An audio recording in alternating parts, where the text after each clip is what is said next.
ಬಂಟ್ವಾಳದ ಬಿಸಿ road KSRTC bus ನಿಲ್ದಾಣದಲ್ಲಿ July 16ರಂದು ಸಂಜೆ ನಡೆದಂತಹ ಯುವತಿ ಲಾವಣ್ಯ ಹತ್ಯೆ ಪ್ರಕರಣದ ವಿರುದ್ಧ ದಕ್ಷಿಣ ಕನ್ನಡ ಜಿಲ್ಲೆಯ ಲಿಂಗತ್ವ ಅಲ್ಪಸಂಖ್ಯಾತ ಸಮುದಾಯದವರು ಧ್ವನಿ ಎತ್ತಿದ್ದಾರೆ.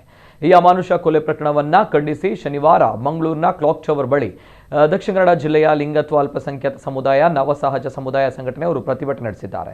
ಬೇಕೇ ಬೇಕು, ನ್ಯಾಯ ಸಿಗುವ ತನಕ ಹೋರಾಟ ಎಂಬುದಾಗಿ ಘೋಷಣೆ ಕೂಗಿದ ನವಸಹಜ ಸಮುದಾಯ ಸಂಘಟನೆಯ ಕಾರ್ಯಕರ್ತರು ಅಮಾಯಕ ಯುವತಿಯನ್ನ ಹತ್ಯೆ ಮಾಡಿದ ಆರೋಪಿ ಯಾರೇ ಆಗಿದ್ರೂ ಆತನನ್ನ ಜಾತಿ ಧರ್ಮ ನೋಡದೆ ಗಲ್ಲಿಗೇರಿಸಬೇಕೆಂದು ಒತ್ತಾಯಿಸಿದರು.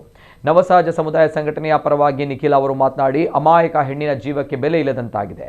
ಲಾವಣ್ಯಳನ್ನ ಸಾರ್ವಜನಿಕ ಸ್ಥಳದಲ್ಲಿ ಕೊಲೆಗೈದ ಆರೋಪಿಯನ್ನ ಸಾರ್ವಜನಿಕ ಸ್ಥಳದಲ್ಲಿ ಗಲ್ಲಿಗೇರಿಸಬೇಕೆಂದು ಗೃಹ ಸಚಿವರನ್ನ ಆಗ್ರಹಿಸಿದರು.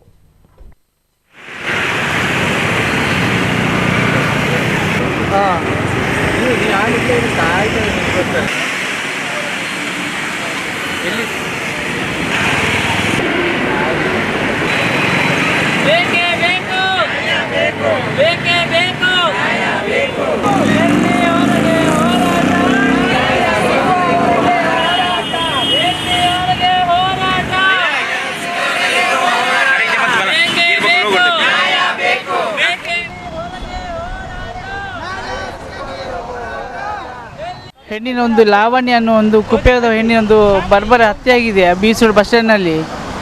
ಆ ಹತ್ಯೆ ಮಾಡಿದ ವ್ಯಕ್ತಿ ಈಗಾಗಲೇ ಬಂಧಿಸಿದಾರಂತೆ. ಆ ವ್ಯಕ್ತಿಯನ್ನು ಬಂಧಿಸೋದು ಮಾತ್ರವಲ್ಲ, ಆ ವ್ಯಕ್ತಿಯನ್ನು ಸಾರ್ವಜನಿಕರ ಸ್ಥಳದಲ್ಲಿ ಅವನು ಗಲ್ಲಿಗೇರಿಸಬೇಕು, ಕಠಿಣ ಶಿಕ್ಷೆ ಕೂಡ ಕೊಡಬೇಕು.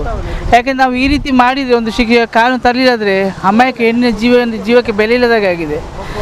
ಒಂದು ಹೆಣ್ಣನ್ನು ಈ ರೀತಿ ಅಮಾಯಕವಾಗಿ ಒಂದು ಸಾರ್ವಜನಿಕ ಸ್ಥಳದಲ್ಲಿ ಈ ರೀತಿ ಒಂದು ಹತ್ಯೆ ಮಾಡ್ತಾರೆ ಅಂದರೆ ಇದು ಕಾನೂನು ಸುವ್ಯವಸ್ಥೆ ಎಲ್ಲಿ ತನಕ ಹೋಗಿದೆ ಅಂತ ಗೊತ್ತಾಗ್ತಿಲ್ಲ.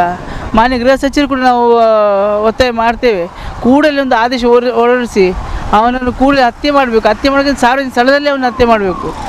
ಹಾಗಾಗಿ ನಾವೆಲ್ಲರೂ ನಮ್ಮ ನವಸಹಜ ಸಮುದಾಯ ಸಂಘಟನೆ ಪರ ನಾವೆಲ್ಲರೂ ಸಮುದಾಯದವರು ಆಗ್ರಹಿಸಿದ್ದೇವೆ.